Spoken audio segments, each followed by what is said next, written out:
Hello friends, welcome back to the my new video guys and my YouTube channel guys. Today friend we are going to talk about guys how can we set alarm ringtone in our Infinix phone device. Friends, we want to set guys your phone alarm ringtone in your Infinix phone. So friend, how can you set today friends? I will show you. I will tell you in this video. So friends, now let's see how can we set guys phone alarm ringtone today. I will show you. I will tell you in this video. So friend, we will on our phone setting to set guys phone alarm ringtone. After on phone setting, I scroll it friends. You can see this tab setting friends. Click on phone sound and vibration. Tap here friends. Again scroll it friends. You can see alarm ringtone guys. We will tap here friends. Which ringtone you like guys? You can set from here. So we will click on this bell ringtone example for an OK option.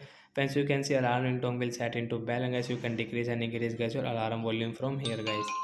So like that guy we can set guy phone alarm ringtone settings. So that's it guy, thanks for watching the video. I hope friends you have understood how to set phone alarm ringtone in our Infinix phone device. So bye bye friends, thanks for watching the video guys.